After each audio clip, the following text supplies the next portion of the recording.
Chapter 058 Retribution. Haha, Fang Han. I meant to give you a hand, but I never thought you could conjure the phantom aura of the Yellow Spring Great Emperor. How could such a tiny, intangible heavenly demon withstand the aura of a demon emperor? These scattered bits of its chi and spirit are perfect for me to refine into a pill. Yin, in the form of a flood dragon, then appeared inside Fang Han's mind. It waved its claw, and the scattered remains of the heavenly demon transformed into countless streams of light, which it gathered up before bringing them into the Yellow Spring diagram.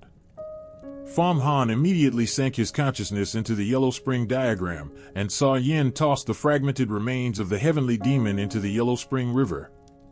It pointed with a claw, and the river wrapped around the broken remains, with the constant sound of washing echoing from within.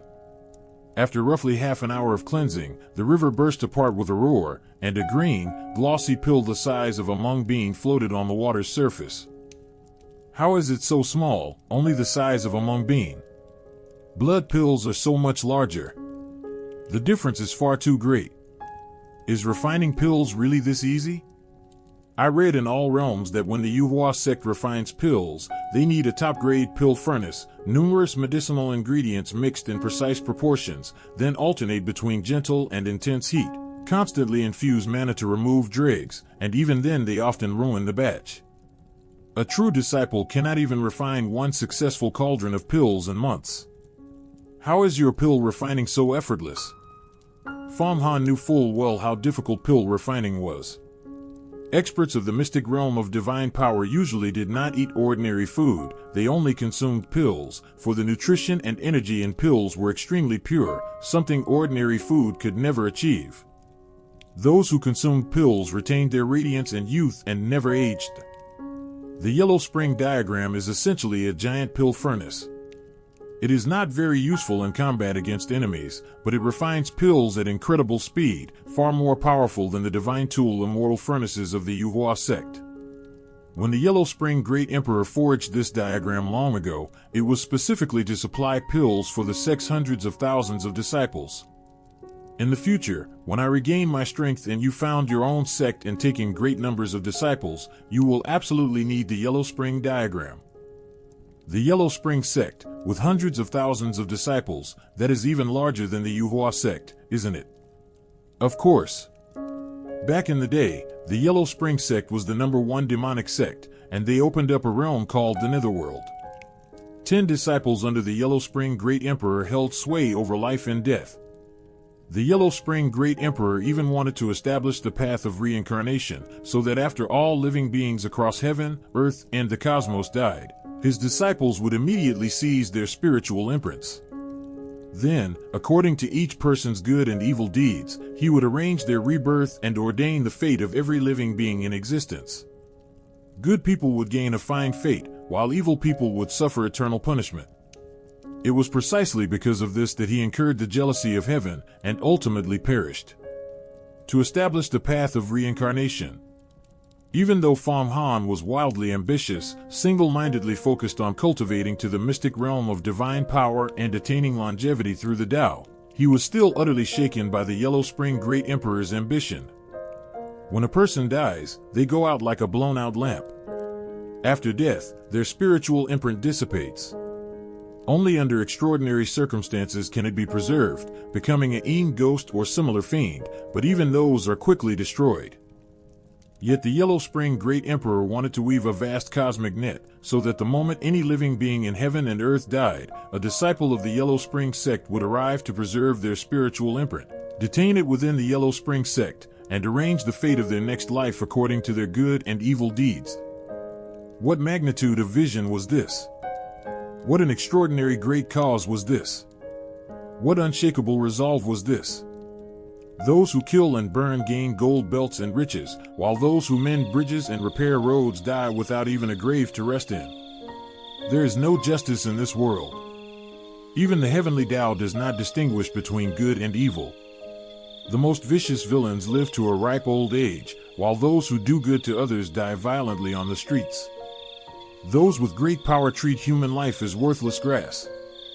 Therefore, we will distinguish good from evil, let the good receive fortune and blessing, and let the evil receive retribution.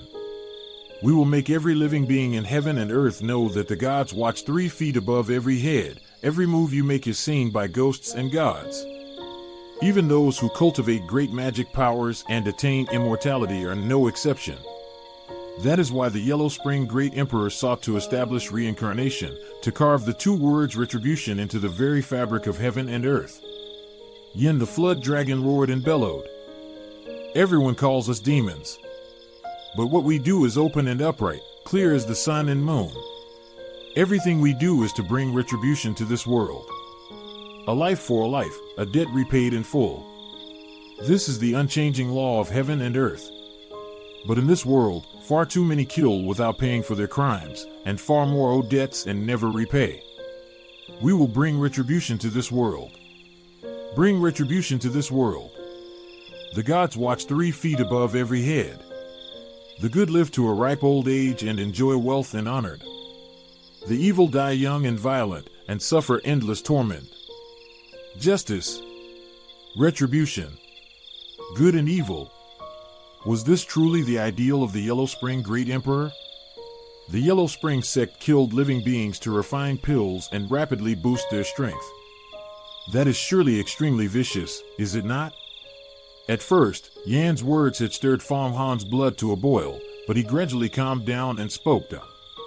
To reach the pinnacle of light, one must use dark methods. Sigh. The Yellow Spring Great Emperor also wavered over this matter.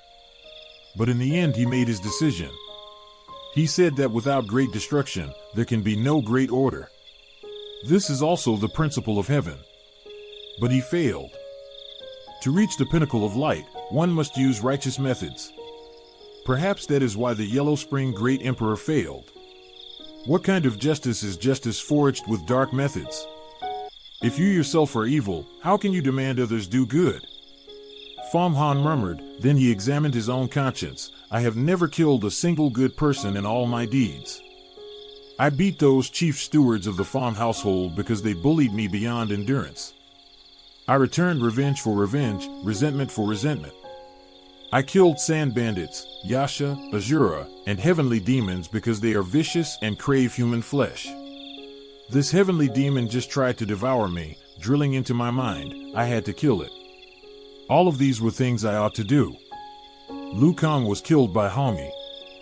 Though he threatened me, he did not deserve death. I never intended to kill him. I even saved his life. As for Senior Sister Mo and the others, if I used dark methods, I would have killed them to leave no witnesses, and I would not be in this passive position now.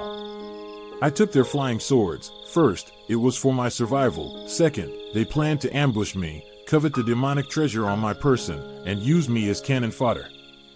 Third, I killed Crown Prince Hongfen, which saved their lives. If not for me, they would certainly have been killed by Crown Prince Hongfen, and their flying swords would have been stolen anyway. After dissecting each of his actions one by one clearly, Fang Han found he had done nothing terribly wrong. Speaking from his heart, all were things he ought to do. His methods were not dark, and he was no demon.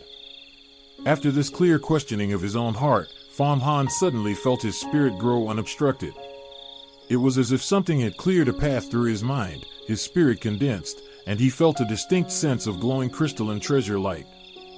It was exactly that state of luminous treasure light. Fang Han felt that much of the spirit energy in his mind was now glowing with this soft treasure light. Though each thread was not overwhelming in power, it was gentle and tough, and his spiritual will had been greatly refined.